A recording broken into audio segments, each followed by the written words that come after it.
Bella, welcome. And um, I remember last year when we talked about this energy, our conversation went a lot into social media and the role of the influencer through social media. But I wonder how it's striking you this year with all of the significant cosmic events and earthly events that are happening. Um, so I'm just curious to find out a little bit about where you are with that. Yeah, I was not hosting the call with the Inner Circle. We have a transit call every Monday. Ashley did, and she was the one who had created the graphic for the influencer on our website. And this year she did an creative art thing with all the group. And it was amazing, everything that came out from that. And she created a heart that had like a diamond shape, a purple diamond shape inside of it, and then all the colors of the rainbow. And she sent that to me the same day as my dad died, and I was so touched by it. And also we were supposed to be in the Majesty Project, which is one of the projects where we, through the lines that we have, each of us in our core, the people that are participating, we have one gene key, so we are threading our core wound with that specific gene key they have given to us. And with everything that's been in my life, I haven't been able to, and I have the 64, and Ashley's doing the art for the fourth line and the fifth line. And I was like, this is the Majesty Project. But at that moment when I got the thing, I didn't say anything. And I think 2 days later, she wrote to me saying, I don't know if we're going to be in the Majesty Project anymore, but I feel this is for line 4.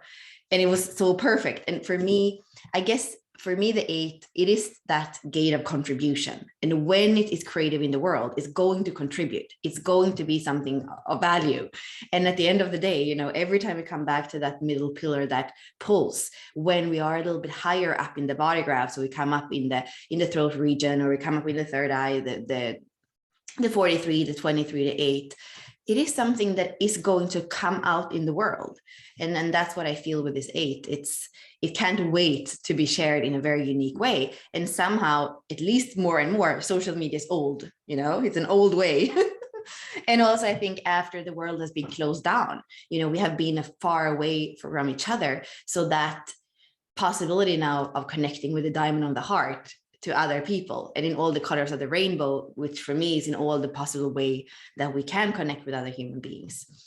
So that's what comes for me when I'm thinking about the 8 this year. But even more, that the pulse, because it's in the middle pillar, and then also the watery aspect, because it is in the coding of water. And I think we're going to look at the hexagram structure in a little while when we go into the element and see, you know, why is the coloring of water, and how is it connected to where we've been with all our discussions lately, is what I feel with that, going into the quarter of civilization with the earth element and these more yin feminine element archetypes.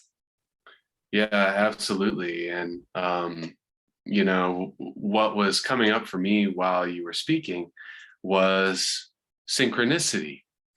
And I think about synchronicity in terms of the influencer as really synchronicity being this sort of key element of the impact of the influencer in your life. And, you know, of course, in the gene key, we have the shadow of mediocrity, this sort of like, it's really a negative word that carries a lot of sort of like, you're not special baggage on it. And that to the city of exquisiteness, and we have the gift of style. And another word in our very common usage that has a lot of baggage with it that doesn't necessarily relate to this particular archetype. And when I think about this possibility for synchronicity, is where that gift is kind of effortlessly coming through you, and the response from the universe, the world, your environment in a very generalized way, synchronicity is the response. And so it's interesting to me that when I think about influence, you know, there's a famous book, how to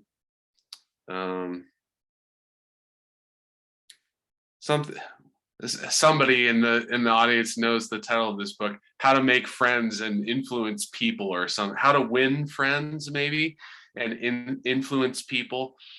There's this idea of getting yourself out there and making effort in order to generate influence on the environment. And it's this very sort of assertive, masculine way. Yes, thank you, Dale Carnegie. How that's the author of the book who wrote that titled book, How to Win Friends and Influence People. It's a common book around sales, and the idea of kind of signing people up to whatever it is that you're into. But here I'm seeing the influencer as really having a more feminine mode of operation. And that's why synchronicity is such an important quality. When you can see synchronicity working around you, you know that the influence is happening. And I think what you were sharing, Bella, just about what came through from Ashley and how it's lining up with your other projects, the majesty element that you were referencing, and some of those things, it just really came to me as saying like, oh yeah, those are synchronicities that are just like popping up for you. And it's not something you even have to try to accomplish or achieve, or you don't have to change anything about the environment around you. The environment just suddenly like pops up and goes, oh, we'll do it like this. And this supports the uniqueness of your own being. And I love that idea in relationship to this archetype. So yeah, Bella, let's talk about the elements with this one, because I have a feeling you have some things to share and can kind of weave it into our regular masculine feminine conversations. And I mean, what makes why is the influence a feminine? I noticed in the 64 doors that it talks about she, you know, and I know there's a reason behind that, and I would love to talk about that. Yeah, so exactly. I know that when we speak about the water goddess, which is water over water in the I Ching, and that is your life's work, you have sometimes said like, why is it that? How can I identify with that? But we could definitely say the water god, or we could say that, you know, all the archetypes have inner masculine and feminine. So even if it's a feminine name, it has both, because that's what we see in our discussion too. We're flowing between the feminine and masculine. And here, then, when we look at the 8, it is a combination of that water goddess and of the feminine, because the feminine is earth over earth, and the water goddess is water over water. Or even if weren't we talking about that relationship with when we were in the 2 with earth over earth, and then we kind of brought in like there's a similar feeling of water over water to this one. So here we're seeing this like coming together now. Exactly. And for those of you that aren't familiar with our archetypes, then the water over water is gate or jinki 2 or hexagram 2. And then earth over earth. Sorry, yeah, right? The earth over earth. And then the water over water, that is the 8 gate hexagram or jinki. So how could we make it anything else, you know? And you see that also, as usual, when we look at the thread of the frequencies, you can see here that we have the words of the 2 here, dislocation, union, orientation, and unity. And then here we have the words for 29, half-heartedness, commitment, and devotion. So the 8, those words are coming from the other, there's a thread. So mediocrity is half-hearted dislocation. Like it feels like I have to like kind of close my eyes and think, what does that mean? I feel Half-hearted is okay. similarly. Well, it feels to be like to be in the wrong place, but not really care kind of thing. So that feels definitely like a shadow. And then style is committed orientation. Yeah, I'm committed to this flow, to this path, to connecting this way, grounding this way, orienting this way. And then exquisiteness is devotion to unity. I mean, that sounds like a beautiful contribution for sure.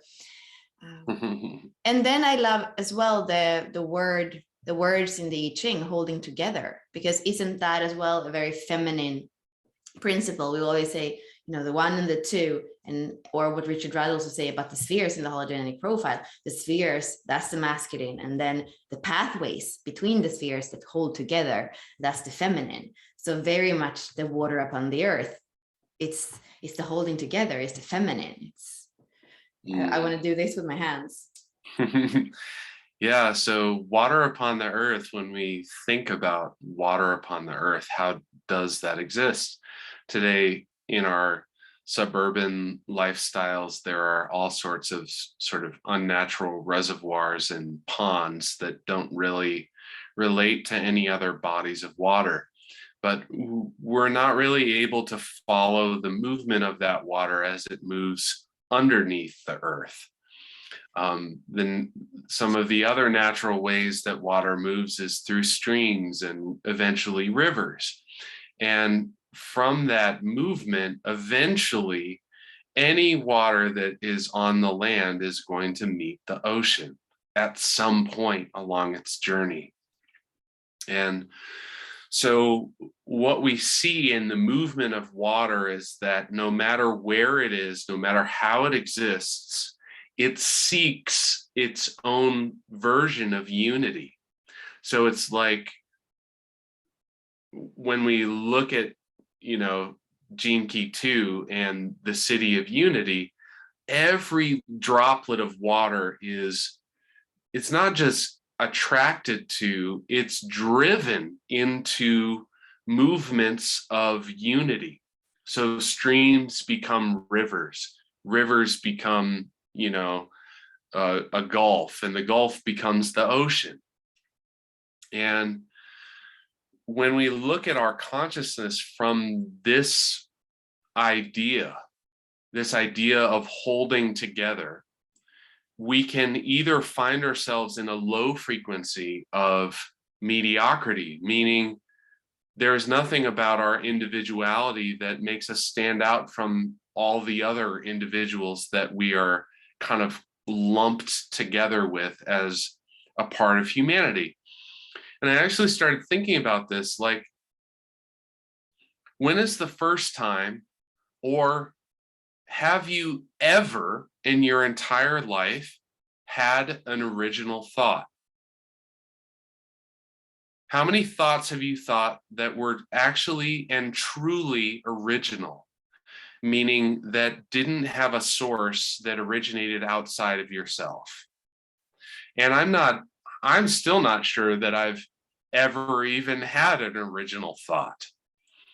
And so what frequency of my being is required to allow myself to experience something that is truly original?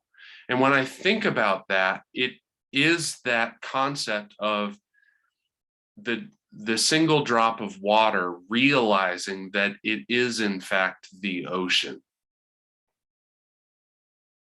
Not because it holds the entire ocean within itself, but because it is intrinsically part of the ocean, regardless of whether it's in a stream or a river or a gulf, or it is out there in the ocean swirling around.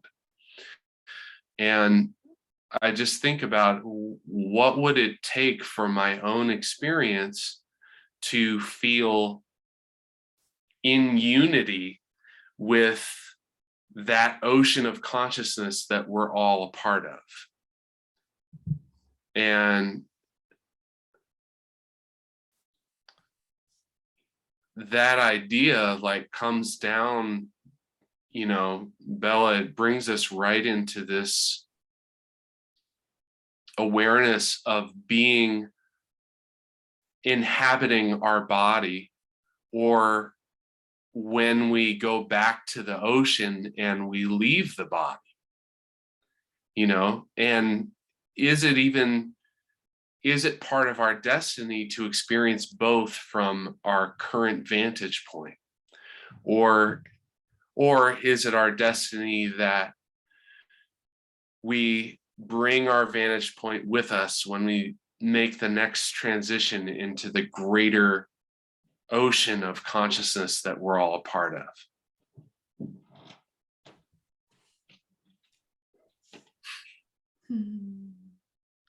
I don't know if you have any thoughts about that, or what your experience is. I know that I've had moments of exploration where, I'm on one of my mountain climbs and I'm on a sacred journey of sorts by exploring the influence of DMT in my body. And I've experienced a version of like feeling that larger ocean from within my body, and even kind of forgetting about my body to some degree. How do you see that role in this, this gene key, this gift, this movement that we have from feeling our mediocrity, our lack of originality as an individual, moving into something that is more unique, and that larger energy beginning to just move through us to generate that massive flux of synchronicity in our environment?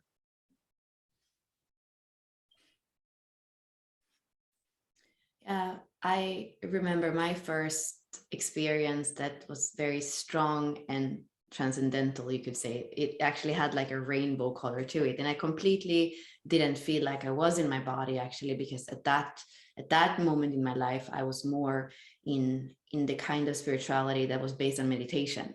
And then suddenly, I was very aware. I was sitting there after, it was a 16-day silent retreat, and I was very aware that I was sitting there, but at the same time, everything I was experiencing in that oneness was more like a smiling rainbow feeling. And like, when you realize, which I feel was more gentle way of realizing it than, for example, when you are on some kind of psychedelic and you feel it, because this was like just by what my own brain had produced by not speaking and not engaging in activity for that many days.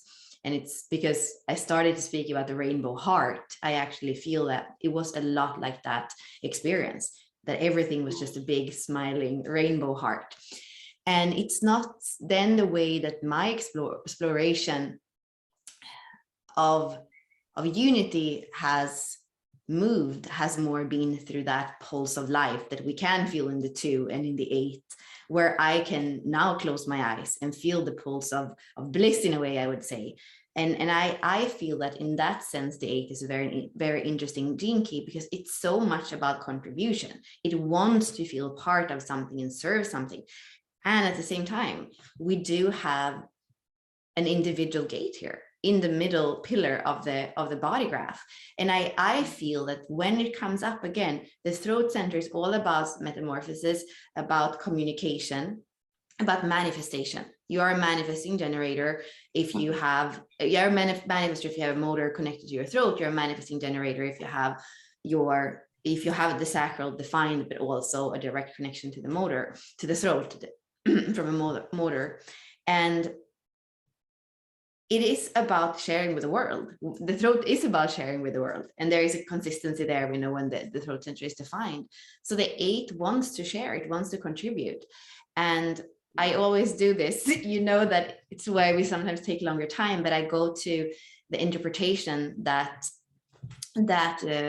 I've had in the course that I'm studying both with the tarot, and then going back to the origins of the I Ching and looking at it through the elements with Sergio. And I actually, again, want to share this because Yeah, I feel like it speaks about the softness. Sometimes with the 8, when we read about it in the human design books or even raw, I feel so much that the 8 it feels more masculine. It feels like this person that comes and wants to like take up his sleeves and start to work with others and want to influence the world.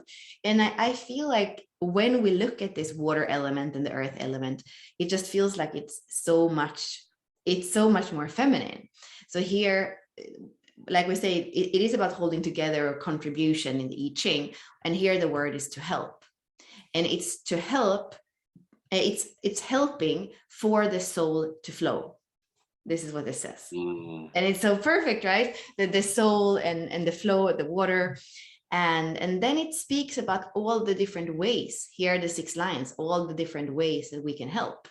And sometimes, to not even be partial could be a way to help. Sometimes only help if they ask you to help. Like there's so much there. And I think that's the discernment that the 8 has. And then you can also see, well, when we look at in the I Ching, we usually always look also at the inner trigrams.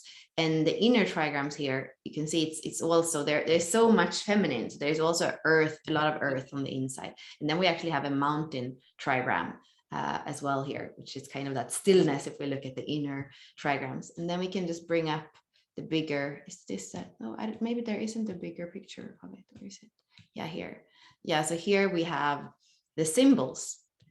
So here, this is the symbol for it. And then this is the helping, And somehow when we look at the water, we could, if we think about the 29 a little bit more in the context of its word, which is, the abysmal, it goes really deep into the water. And that for Sergio is represented by the purple color. That's the background of this. And then we can see that there is this person here, like in the depth. And then there's a helper. So there is something with when the water element is present, it is actually about depth.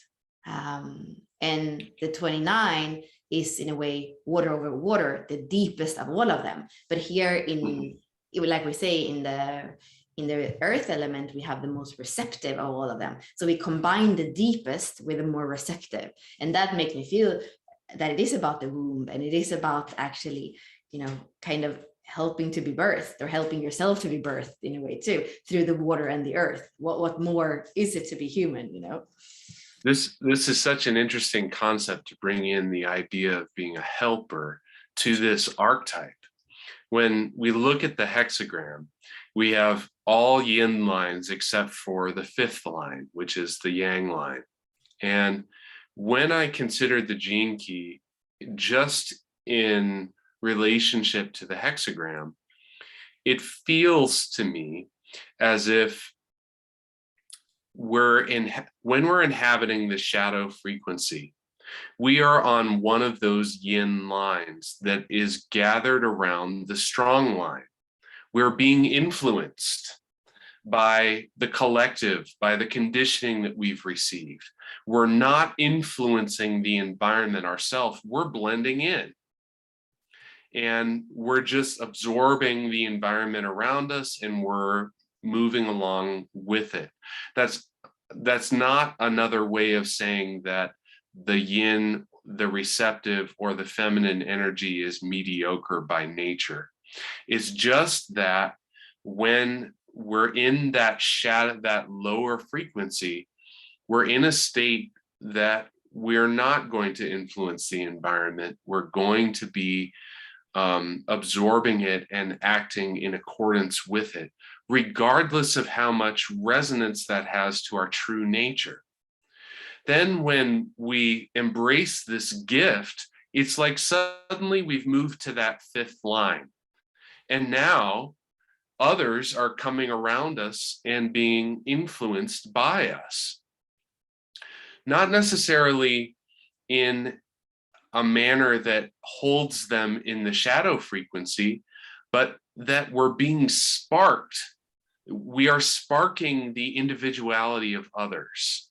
And I love this concept of helping from that perspective, because here's a person being helped from the abyss, perhaps of mediocrity, to come up and stand on their own 2 feet as a full-fledged individual who has a worthy vibration to share with the world.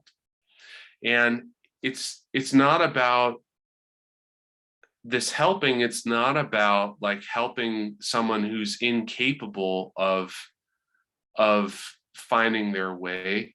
It's about recognizing another individual's exquisiteness to some degree and saying, hey, come on up here with me where I am, and let that exquisiteness shine through you to whatever degree you can access. That's all I'm doing here. I'm not trying to make you become like me, or you know, even move in that direction to any degree. It's like, wow, I have witnessed the exquisiteness in you to some degree, or at least the style in you. Let's shine that out together. Really, really awesome. And that, you know, some of the commentary, Oceanus, I love that you're bringing in some of that mythology to the discussion, just because your Oceanus is the son of Uranus and Gaia, and it just kind of like plays into this hexagram of what's going on and how the planetary cosmic influences have led us into our adoption of these archetypes as vehicles of expression, as vehicles for our you know, exploration of what it means to be human.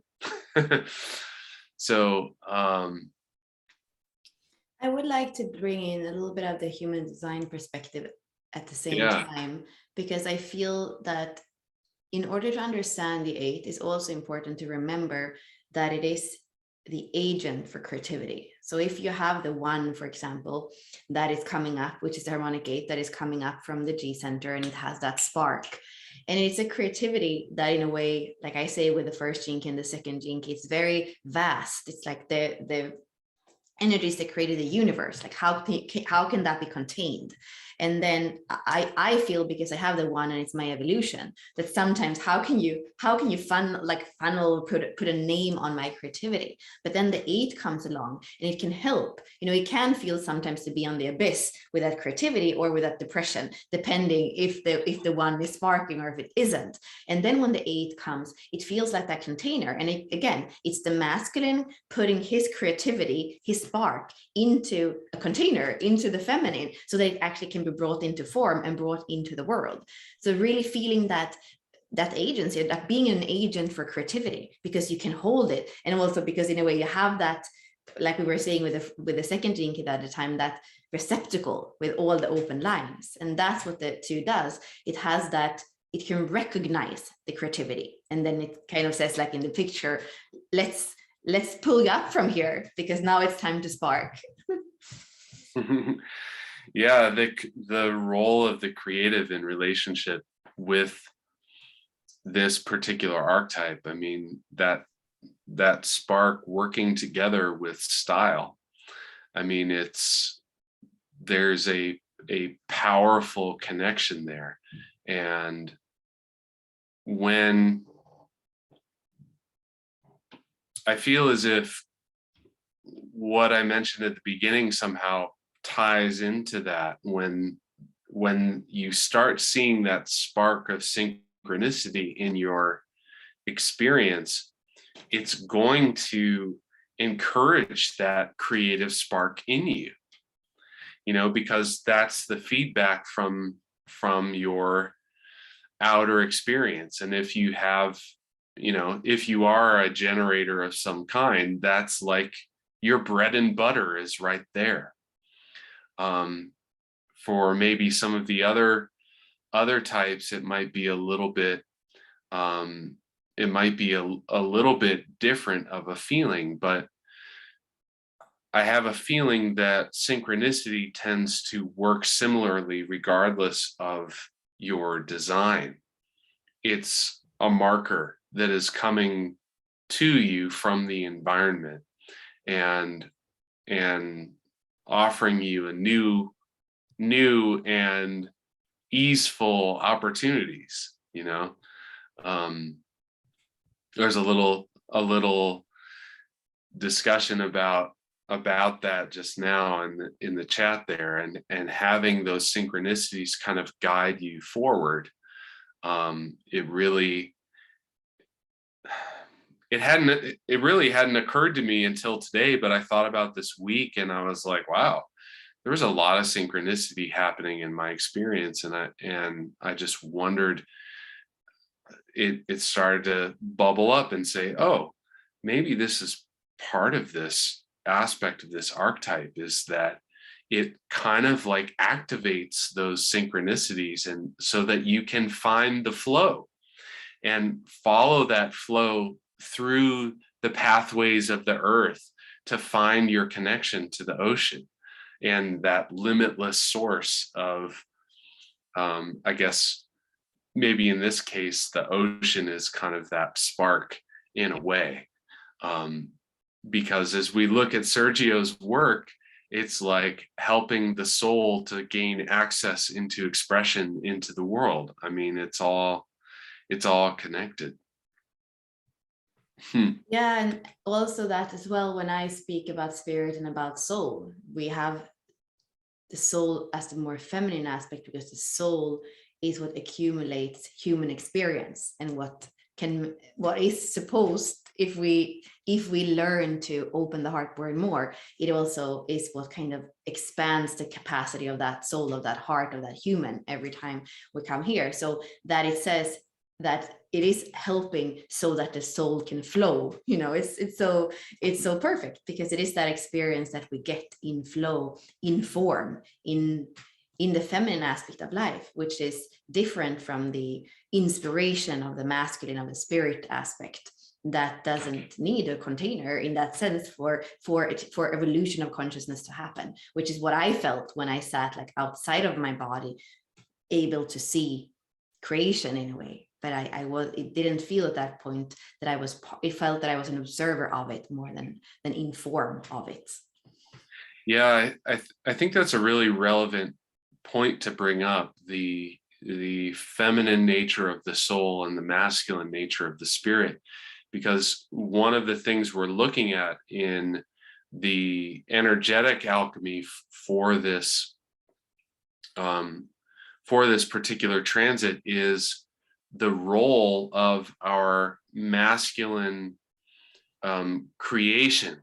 When we come into this form and receive all of the conditioning that we receive, our masculine version, our mind, that operation of the spirit goes through and begins to structure this personality and this being that in a lot of ways may not have very much to do with the source of that soul identity. And so we can kind of move through our lives in this way, building ourselves up in a belief structure that says, oh, this is the person that I am in order to experience this and this and this and this that I want in my life. And that person that you create to get that may have very little to do with the being that you actually are. And when the 20 has already arrived, which has everything to do with that, the beingness that you actually are. And we'll get to discuss that more in our next Lunar Alchemy discussion, but the role of the 8 to kind of stand up and say, like, no, actually, I'm a unique being. The being that I am is actually a flow of that larger being into the world. And so part of what we want from our masculine, our mind creation is to be able to step out of the way when we begin to gain access to that larger soul being. And I love that, Bella, your story was about being on a retreat of not speaking, giving a rest to the mind. And that's one of the things that happens from that. Often it's called vipassana. A retreat of practicing vipassana is your mind just kind of steps out of the way, and suddenly the identity that you are ceases to have any real meaning other than the flow of consciousness that you have access to. I feel like that's really getting deeply into what this archetype is about, and what this gene key represents in terms of a potential, a possibility. So, I mean, the role of the mind in that sort of masculine structural way, kind of stepping aside for that deeper soul to come through, leads us immediately into the 20, which is where we're headed next, and that city of presence. I mean, it's just undeniable how closely related they flow into each other. Yeah, when I look at it in the geometry of it, I think that what I see is like I see spirit and soul, and it's like I've been able to see them quite individually before. And I see the masculine as the awareness, as the presence, as the spirit, and the consciousness that's always evolving. And that almost like by just looking at our awareness and expanding that, we are evolving. We are this aspect, the masculine, like the sky, the heaven, the first gene key, like all these ways of explaining it can in itself, it can open, and it can make us less rigid and more open and more close to God, for sure. And then on the other hand, the feminine, the soul, and the depth of the soul in the body, and the saying yes with the heart and the human experience. And then we expand that. And it's almost like when I just heard the wording, and I know that Natalie is on with us, and I know that she's a word wizard, and that she's also kind of like me, obsessed sometimes. So I'm sure that she was listening, and when you're saying, how you were speaking about how to let the mind step aside and that deeper soul aspect to come in. And suddenly what you are saying, I really saw the geometry of the spirit and the soul. And, I think that is what the work with Unlock Your Design and your and my conversations more and more the last year, like it's not interesting anymore to look at the soul aspect over here or the feminine aspect over here and the masculine over there. It's really what happens when they start to play with each other. And that's what I can feel very much when I think back to the time when I was in Enlighten Next, which was the name of that organization. It was very much, maybe they could say that the being aspect was the feminine, but it wasn't, because that was kind of the old Indian tradition of sitting and just being, but it didn't feel like the feminine to me. And then it was very much about the eros, very much about the creative, very much about that creative spark of what we are doing in the world, that contribution we have in the world. And that became old for me, or boring for me, or it fell apart. And then ever since then, it has been that dialogue between the soul and the spirit, between the experience of this physical body and how my awareness can expand, and how that opens up the possibility for choice in how I live, for choice in how I even face things with my heart, very much. Because when I have that openness of awareness, even if I can be so sad, and I have been so sad these past days, like I think I have cried an ocean, also by understanding that the ocean was apparently, which I somehow knew, my dad being from the Mediterranean Sea, but really having it on print is in his last will. That was like, and I shared with many of you just a week ago from today, I believe, that I was very agitated because I didn't know if I was going to make it back to my dad. And then that same morning, I went to the ocean. And suddenly when I sat there on the beach, it was like nobody there. It was so early. I felt this inner peace. And I was like, I don't have to go anywhere. This is my contribution. Eighth gene key, the flow of life and the earth. Like my dad in earth, we are here in soul and in body, but it was through the ocean that I felt that I was connected with him. And then in his last will, he's speaking about the ocean and he's speaking about peace. And my dad is somebody who has gene key 36 in his life work, gene key 6 in his evolution. 6.1, his evolutionary edge in this world is peace. And that is the word that he says at the end of the will. He says, when my ashes are going out to the open broad sea, then you will all know that I found the peace that I was always looking for while I was alive. Like it's, it gives me chills, but it's also made me cry oceans. But that's the thing, that is the thing when I'm speaking about the feminine, and also how I think that the feminine and the water goddess are holding an experience. If I would have sat here with you 24 hours ago, the way this would have made me shake and cry like a volcano in my form would not have, it would probably not even have conveyed the message to you. It would definitely have conveyed the feeling and the emotion that was moving through and my soul that was working. But the beautiful thing when what I believe when the soul and the spirit are working together is what we call integration. So I had those 24 hours with my dad. I read that will, like those 4 verses in Swedish. I read it in Spanish. I translated it in English, like in French even. Like I worked with it in so many ways and I integrated in so many ways. So today I sit here and I can make a contribution that is more connected to the throat and the manifestation in the world than what it is, how it was shaking me in the form yesterday. And but from doing that, I do believe that my capacity to love, my capacity for my soul to expand and come back and thread everything with a little bit more wisdom and a little bit more space is bigger.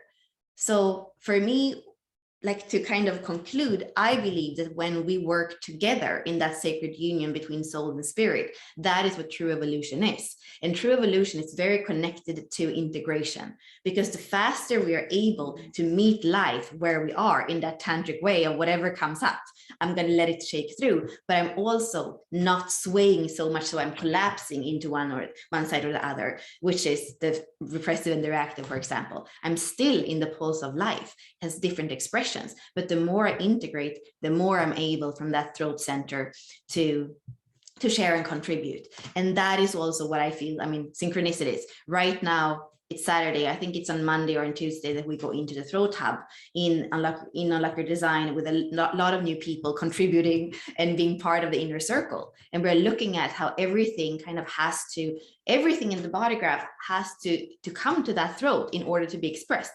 So when we look at the top, the 60, actually, let me just, I know it's a lot at the same time, but I'm going to finish it so that I feel like I made a contribution. Like here we have the throat center. And when it comes in the middle pillar down up, then it still has to kind of come up in order to come out. And I believe in the same way, when we look at the 61 and the 24, even there, we have an inspiration coming in directly from God, from that inner knowing, but it kind of has to make its way through that 43, the insight, in order to be able to be expressed through the 23 as well in the throat as a spontaneous knowing. So I see the beauty of the throat center as metamorphosis, as contribution, as manifestation in the world. But it doesn't mean that that's more important than anything that happens from the way there, because probably for me, yesterday was one of the most important times for me, because what I realized is when you love fully, you can also grieve fully. And when they come together, at the end of the day, it is that flow of the soul that Sergio is speaking about. It's giving yourself completely to that experience in form, earth on the bottom, with the feelings and emotions and the tears, the water goddess, or the water on the top. Yeah, and when you come to that understanding that you're speaking of, it puts you in a different relationship with the emotion that is taking your body over. And there's there's like this feeling of rightness. There's a feeling that everything in the world, including this grieving feeling that you may be experiencing, is all part of the perfection of the creation. And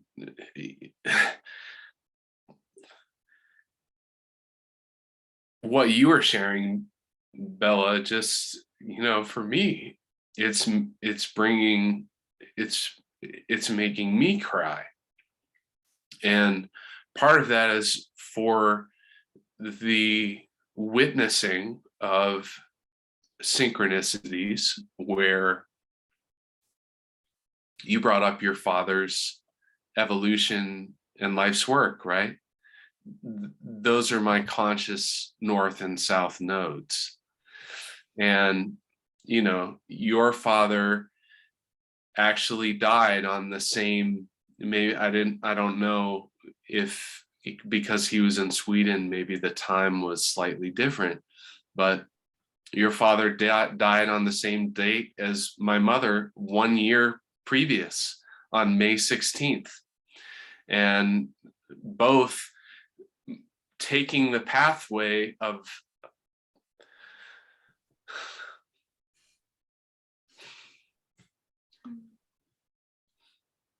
I didn't know. I knew it was about a year ago. I never thought it was the same day.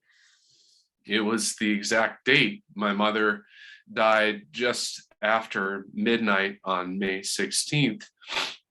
And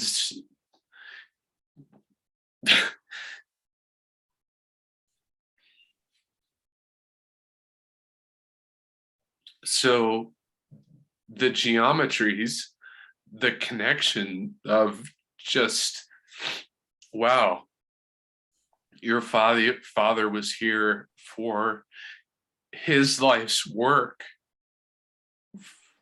for where I'm headed. It's amazing.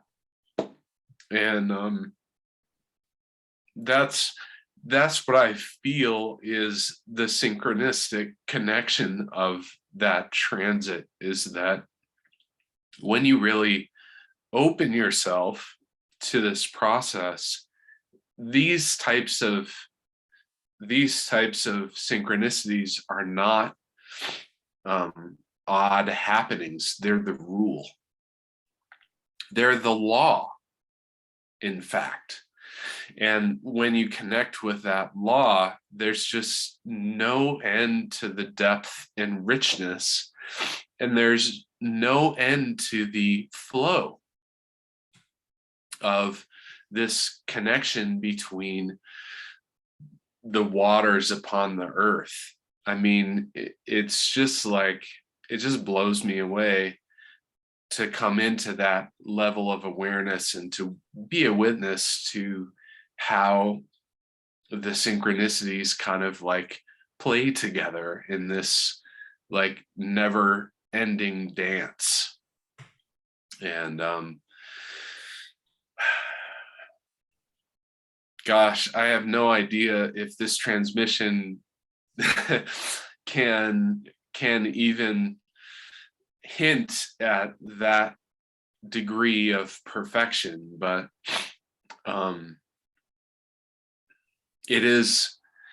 it came through very easily, and it is a water body activation. So it's when I did it yesterday to post in the group so that it was in it for the members, so that it was available at least for the last few hours of our transit. But today I just, every time we have our discussion, I feel the energy so much more powerfully. So I'm excited to be able to offer it live today. And I don't know if you have other thoughts you want to share before we move into that, Bella. No, I'm still struck by the synchronicity, and I'm just going to honor that synchronicity. Beautiful. Well, I want to thank those of you who jumped into our Zoom discussion. Thank you for joining us. I know we have a couple of our members with us now, so we will jump into that other one, and yeah, and we hope that we'll see you at our next discussion, which will be back at our regular time on Monday, where we'll be discussing Gene Key 20 and all of the goodness that comes along that. That is another one that's right in my radiant sphere, so I'm excited about that. And we'll see you all in a future discussion. So JLo, you can hop on to the other Zoom that I'll start right now. So I'm sending loving presents from my heart to yours. We'll see you in a future discussion.